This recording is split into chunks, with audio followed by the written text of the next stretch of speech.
Pyorrhoea क्या है? मसूड़ों से खून आने को लेमन लैंग्वेज में पायरिया कहते हैं और डेंटल टर्मिनोलॉजी में इसको जिंजिवाइटिस कहते हैं। जब हम बहुत फोर्सफुली ब्रश करते हैं, बहुत देर तक ब्रश करते हैं तो मसूड़ों से खून आना स्टार्ट हो जाता है और ब्रशिंग रॉन्ग टेक्निक से कई दिनों तक कंटिन्यू करने से भी ब्लीडिंग हो सकती है। या अगर आप स्ट्रेसफुल कंडीशन में रहते हों, एथलीट हों, प्रेगनेंसी वाली कंडीशंस हों, या आप टबैको च्यूअर हो, या कोई बैड हैबिट हो लाइक स्मोकिंग, फूड डेब्रीज हो कंटिन्यूसली, या फिर आपको फूड कट इंजरी या एब्रेजन फ्रॉम द फूड हो जाए तो भी मसूड़ों से ब्लीडिंग आना बहुत कॉमन है। हार्मोनल डिसबैलेंस भी पायरिया का एक बहुत बड़ा रीज़न है। विटामिन सी और विटामिन के की डेफिशिएंसी से भी ब्लीडिंग गम्स होना बहुत कॉमन है। जिंजिवाइटिस होने पे गम्स रेड, स्वॉलन और इन्फ्लेम्ड नज़र आते हैं। डेंटिस्ट्री में ब्लीडिंग गम्स के बहुत सारे ट्रीटमेंट हैं।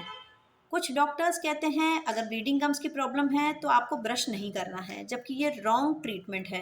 ब्लीडिंग गम्स हो या ना हो, regular brushing is very important to maintain the oral hygiene of the mouth. एक बार या मैक्सिमम 2 बार ब्रशिंग करना बहुत इंपॉर्टेंट है, और each and every time of after having a meal और अ स्नैक्स मील रिंजिंग बहुत इंपॉर्टेंट है। तो आपको ब्रशिंग तो करनी ही करनी है। पायरिया को रोकने के लिए अगर आप बहुत फोर्सफुली ब्रशिंग करते हैं तो फोर्सफुली ब्रशिंग नहीं करनी है। सारी बैड हैबिट्स छोड़नी है like tobacco chewing, smoking. Proper diet लेनी है और हमें हमेशा अल्ट्रा सॉफ्ट टूथब्रश से ही ब्रशिंग करनी है, बिल्कुल हार्ड ब्रश यूज़ नहीं करना है। अदरवाइज टूथब्रश के जो ब्रिसल्स के हार्ड एंड्स हैं उससे भी मसूड़े बहुत जल्दी इंजर्ड हो जाते हैं। Selection of correct toothbrush, hard brush बिल्कुल यूज़ नहीं करना है, हमेशा हमें सॉफ्ट या अल्ट्रा सॉफ्ट टूथब्रश ही ब्रशिंग के लिए यूज़ करना चाहिए। इतनी सब चीज़ों के बाद भी अगर किसी वजह से ब्लीडिंग गम्स हो जाए तो बिल्कुल परेशान होने की ज़रूरत नहीं है। अपने डेंटिस्ट के पास जाके अपनी डीप स्केलिंग करानी है। डीप स्केलिंग मीन्स तब तक क्लीनिंग करानी है टीथ की और गम्स की जब तक कि फ्रेश ब्लीडिंग स्टार्ट ना हो जाए। इसका मतलब जो कैलकुलस डिपॉजिटेड था वो रिमूव हो गया है और जो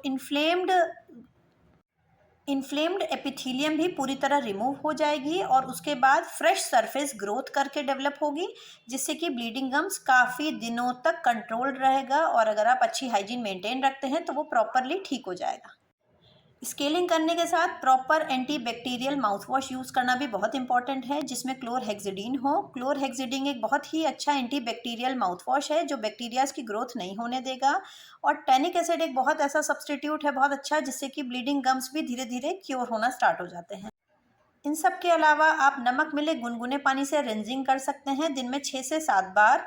उससे भी नेचुरली आपके दांत, मसूड़ों से और दांतों से ब्लीडिंग होनी बिल्कुल स्टॉप हो जाएगी। ब्लीडिंग गम एक बिल्कुल भी बड़ी डिजीज़ नहीं है अनटिल एंड अनलेस इसका ट्रीटमेंट सही तरीके से ना किया जाए, और फिर हाइजीन को मेंटेन रखते हुए उसको कंटिन्यू रखना बहुत इंपॉर्टेंट है, जिससे कि ब्लीडिंग गम्स बार बार ना हो। अगर हमारा वीडियो आपको इन्फॉर्मेटिव लगा हो तो इसे लाइक करें, शेयर करें और हमारे चैनल को सब्सक्राइब करें। Thank you.